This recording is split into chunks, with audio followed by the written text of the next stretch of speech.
So hi, Debo. How are you doing today? I'm very well, thank you for having me. All right, and good to see you. I can't remember the last time I saw you. It's been a while. So thank you so much for saying yes to this. Yes, thank you. It's been a while. It's been, yes, about over 10 years. It's been over a decade. And it's great and it's nice to be part of what you're doing. I'm honored to be on this. Thank you very much for having me. All right, thank you. So for those watching at home, I need to quickly do a brief introduction of who we have in the house. I have a friend, an amazing one indeed, is Adebowale Jeff Johnson, and is one of the leading management consultants in Africa. Wow.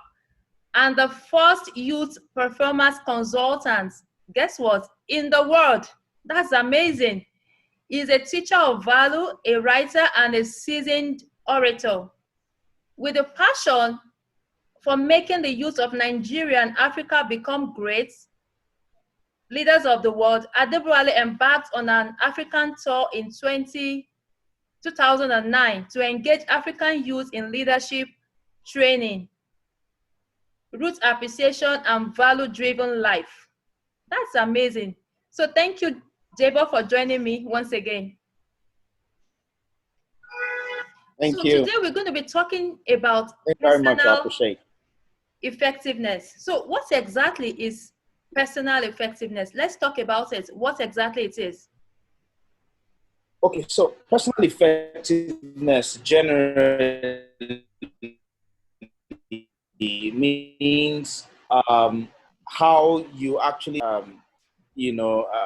both personal and also professional, that you have at your disposal, of the talent, all of the skills and strength and energy and time that you master for the act of delivering on the things that you are to do on a daily basis. So when you become personally effective, it's just a way of saying that you perfected the act of doing the things that you need to do right and being very efficient and very effective at them at that. So a lot of the time, and I was sitting with the director yesterday of a government agency, actually, one of the biggest states in Nigeria, and the lady was talking about how we're reviewing her personal profile, and we're talking about the things that she does and how she does the things that she does, and what are the other things that she require on a day-to-day basis to become more effective. How do people work with her and stuff like that? So we're analyzing the report, and we're breaking it down to the fact that you need to have a to-do list, and not just having a to-do list and just writing things down, but having a to-do list and critically pinning it down to the time and the hour in the day that you require that thing to be done. So, for example, it's okay to say that, okay, I need to review 10 documents. It's a to-do. But you could end up at the end of the day reviewing the 10 documents, but it could be late because there is no time limit to when it must be done. And one of the things I like to say also is that your output is actually somebody else's input. So if you don't, tie time to your output, you will discover very quickly that you will do what you're doing, but by the time you deliver it, the person you're delivering to already says, you know what, this thing is late, I don't need it anymore. So to be personally effective, you need to understand how to use your resources, use all the talent and the skills and everything you have. And so when you pinpoint on the things you need to deliver it based on the understanding that the outcome that I have here is actually an input to somebody else. So it's important that you work in tandem with the understanding that whatever you do, you actually do it for the benefit of others, because it's an input to somebody else. So you need to do it right. You need to do it right the first time. You need to do it, and when you do it right the first time, you also do it and deliver it on time, because that is a lot of the times, a lot of the things that people miss out. They do things, they take their time to do it and get it done right, but at the end of the day, they don't deliver it in time because the person who requires that an input is already late for that person. So personal effectiveness teaches you and asks you to actually understand the things that you need to do, and then the time frame that is required, and every other thing that is required for being effective at your day-to-day life. Oh, okay. So time is really key when you're talking about personal effectiveness. And one of the things that I could pick from what you said is your own output is someone else's input, and you need to put that into consideration. And that takes me to the next question. You talked about mastering the skill. That is something that you have to master, which means it's something that can be learned. Am I right? Can you learn the skill? Yes, you can learn the skill. I, I always tell people, and I've taught the same topic at a bank, one of the biggest banks in Nigeria. And when I was teaching the class, and I told them that as much as people believe, and everybody says, okay, leadership is innate, uh, but if you don't build it, you will not have it. Everybody is built, in their DNA, leadership. So is effectiveness. It is in us. And that's why we can recognize what is done right and what is done wrong. Because in us, we have the capacity to understand that things have to be done right. And understand timing. Trust me, people in code say this person is lazy. It's not because the person doesn't understand that the things that needs to be done, but they just either do what we call procrastination. I'll do it another time. So yes, personal effectiveness is a skill that you can learn, and in personal effectiveness, it's not just one type of skill. It brings together quite a lot of other skills. Time management, which is very crucial. Like I said it again, as you repeated, your outcome is as it's an input to somebody else. So whatever you do today and you achieve is an input to somebody else's, transaction. And so for where you stop, is somebody else is starting from there. So if you understand that, then you understand that you need to manage your time well. So as much as that, then you also need to understand, about the understanding you should also have, for example, in emotional intelligence. You need to understand that, when you communicate with people, that's another skill that you need to learn, communication skills. So, and then you start to understand emotions. Some people are not emotional at all. Yes, a lot of us, because of our temperament, whether we're melancholy or sanguine or this or that, whether we're introverted or we're extroverted, we have some innate factor that will exhibit.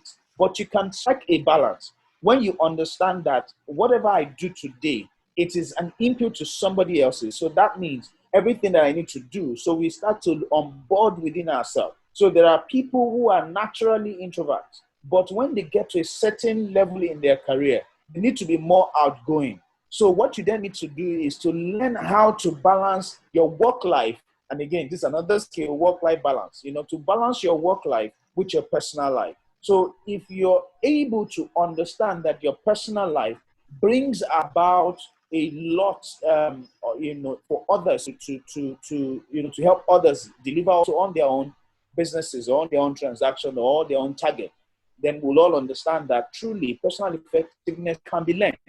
It's not that, oh, I wasn't born with it, so I cannot learn it. No, you can actually learn it because there are several layers to it.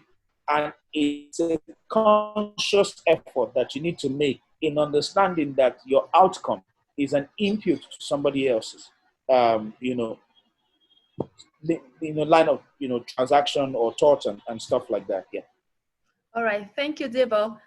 So you said that personal effectiveness encompasses so many other skills, so many Yeah. other qualities. And you talked about time management, effective communication, emotional intelligence. So what are those indicators, or how can you even learn the skill? How can you enhance it if you already, develop it? One, how can you develop the skill, and how can you enhance it?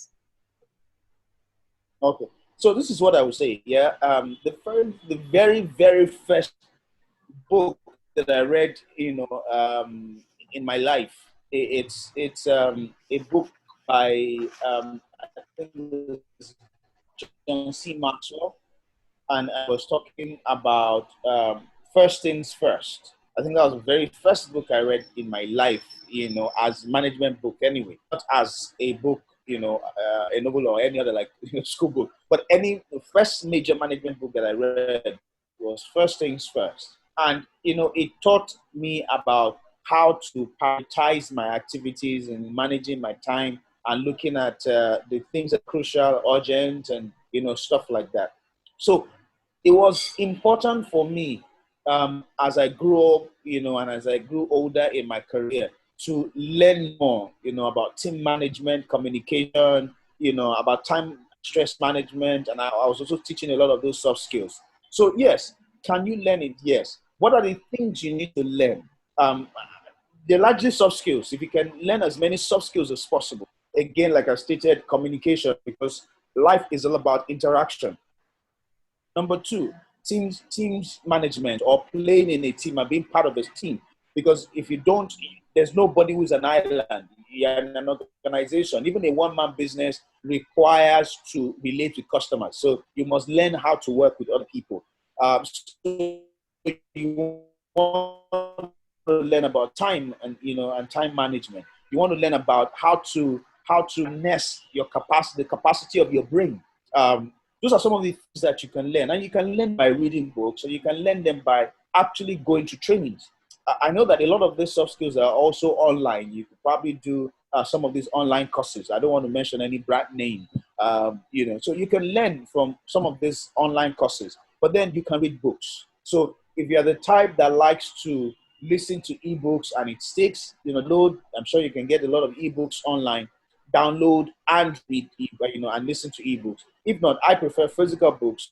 I wish I could show you my library. It's actually even not the full library that I have, but there's something I can show you, stack of books that I have.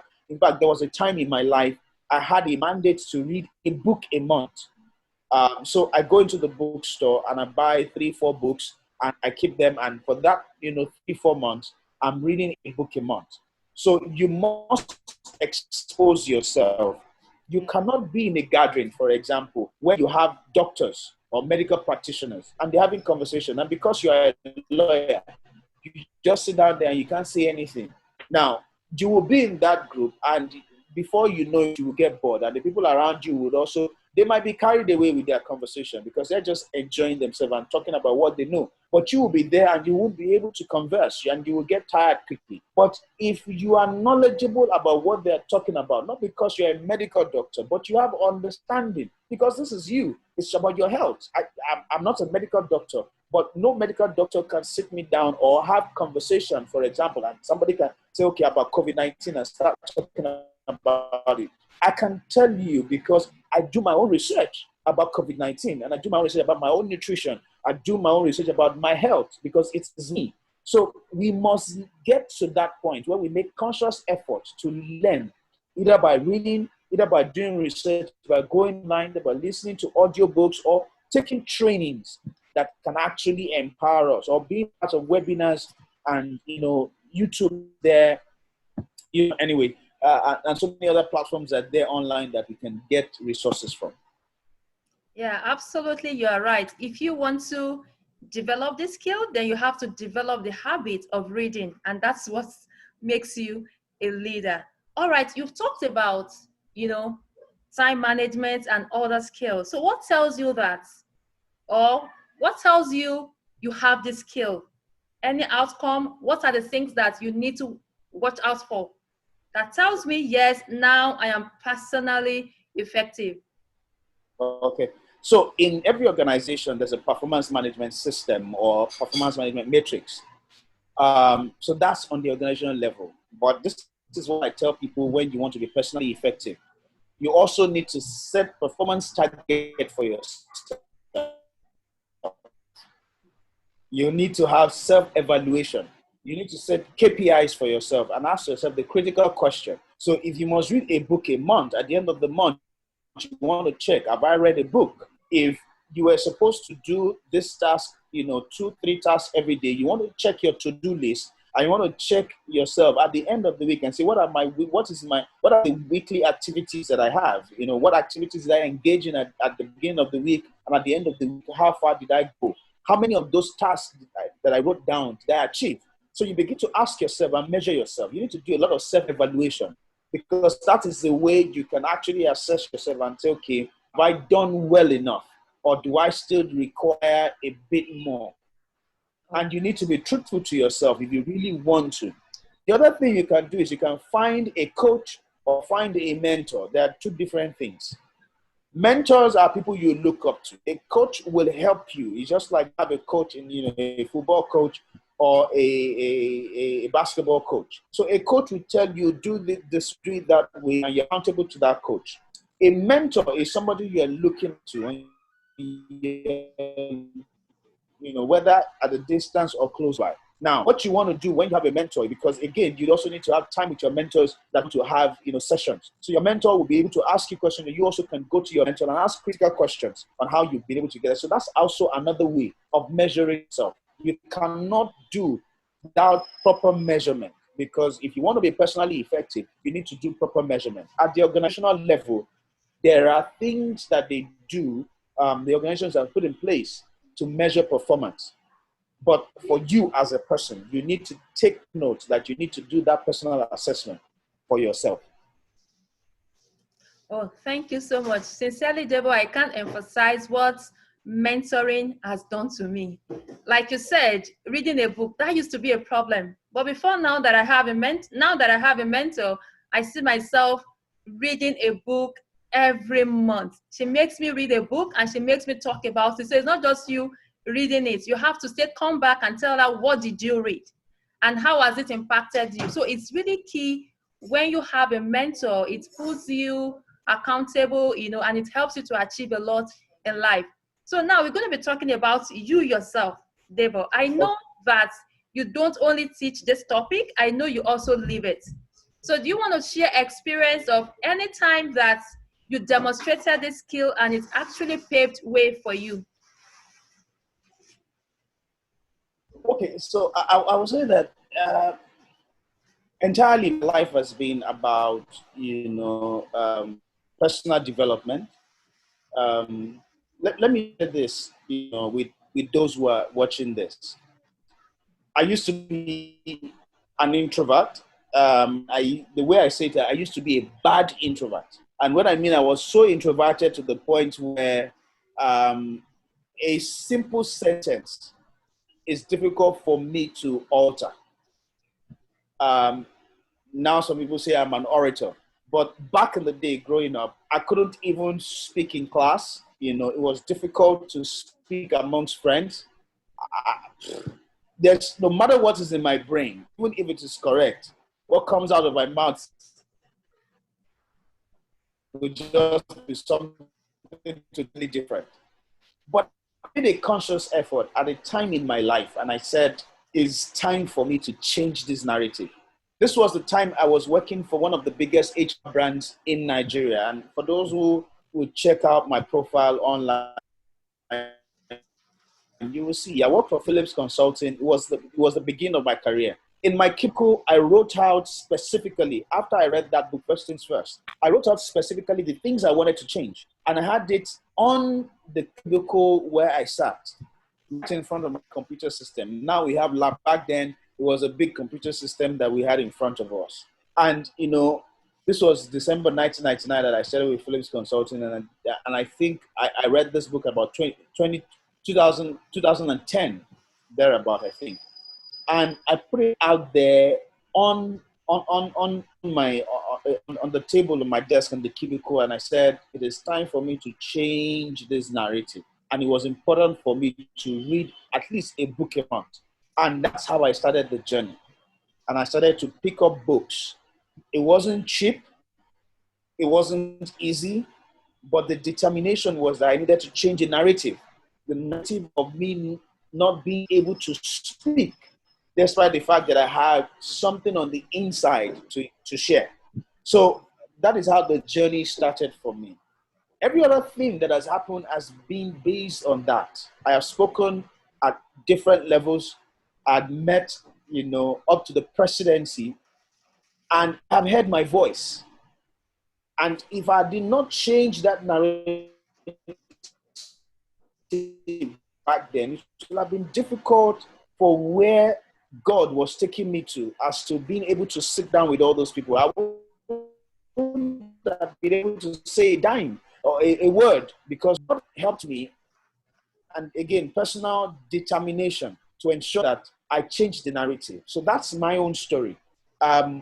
Before we met on Olabisi University, I was working with Phillips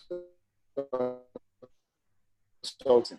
And since I came into Olabisi University, those who knew me knew I was always speaking at a conference or another, even in school. I was a student. To that. So, so as a student, I was already a speaker at several events because I was already working before I came. So it was easier to share my story. Another thing I will tell you is this. In 2012, 2012, I think it was 2012, June 12th, the Sun newspaper had a publication about me. And I was in class when one of the lecturers came and saw me and looked at me, looked at the newspaper and looked at my face and said, "What's your name?" I said, "Adebowale Jeff Johnson." And then he looked at the newspaper again and he nodded his head. So, and after the class, he called me and said he wanted to see me. And that's how we became friends. And a lot of the lecturers, saw that write-up and they were like, wait, one of our students is actually on the pages of the newspaper. The reality is that if you don't make the change, the things that the future, what destiny, what the universe has for you in the future, you will not be able to align to it. Yeah. I have been at different places. I have done different things at the national level, state level, and otherwise, big corporate and small corporate. If I did not take that decision to make things happen, if I wasn't determined to work for Phillips Consulting and help them to turn around their turnaround time on delivery on reports, maybe I wouldn't have been given the opportunity to do all that I did. And this is the 21st year of my career in consulting. This is over 2 decades plus one going. By December, it's going to be 21 years. Amazing. If I did not make that decision at the time, it wouldn't be the story today. So yes, like you said, I've grown, and I've grown because I took a decision to be personally effective, to deliver results on time, and to deliver it right the very first time. So when I was reviewing the niche document on human capital, which focused largely on education for President Obasanjo back then, during his second term, I made those recommendations. And my CEO at the time, the MD of the company at the time, Mrs. Wonola Adetaya, she's a great mother. She's a blessed woman. I did the review and I submitted it to her. I said, "Mommy, it's time for you to, project and plan for the country on education and all of that." And she looked at me. She said, "Son, who read this document?" I said, "I did." She said, "So go and do the plan." I said, "Ma, plan for Nigeria's education for the next 5 years?" And she said, "Yes, go do it." I did it, submitted it. She didn't review it. She went up to Abuja and went to Nigerian Economic Summit Group and presented it to the world. And this was the same thing that was implemented by the then Madam Due Diligence that came into Ministry of Education. So if you do not give yourself to personal effectiveness, you won't have a story to tell tomorrow. Mm-hmm. Yeah, and absolutely right. And from what you've just said, nothing is impossible. So you need to be intentional about your life, about the decision you are making. Then another thing, how has your friend helped you? Because I know that friends is actually key in, helping you to be where you are supposed to be. If you move with the wrong friends, you can land in the wrong place. So how has friends help you? So I've had my fair share of the good and the bad of friendship. And to be honest, I mean a fair share of the good and the bad, and literally the good and the bad. But one of the things I've learned is that it is the essence of life. So when you meet a friend today, you might not be 100% certain whether this friend is bringing good or bad to you. But what you must learn to do is not to be too quick to assume it's going right or going left. Mm-hmm. You know, you need to learn to calm down and have a total understanding that this is a friend and the friend can be anything. So it's also for you to say, I will always do right. And when I take that decision to always do right, the belief and the trust is that the friend also always do right. And so let us leave it at that, that everybody will do the right thing. But this is what I tell people. When you have a new friend, do not be in a hurry to trust entirely with your life. Trust. I'm not saying don't trust. Trust your friend and do the right thing. But don't do it with your entire life, where you put down everything that you have done with your life, everything that you've known, everything that talks about the essence of you, and put it in the hands of a friend. You must be very careful, and you must, be very watchful and very prayerful. Wow, that was amazing. And Okay. that is all I have for you today, Debo. And thank you so much for doing justice to this topic. And for those watching, you've heard it all. Personal effectiveness is something that can be learned. And if it has to be learned, then it's not something you learn in a day. Like he said, he reads every day, right? You read a book once every month. So if you actually want to be Yes. personally effective, you have to learn it, and it has to be constant, and it has to be continuous. And that is where we are drawing the curtain today. Once again, thank you so much, Debo, for joining me. And to those watching at home, thank you so much for watching, and I will see you in my next video. Bye.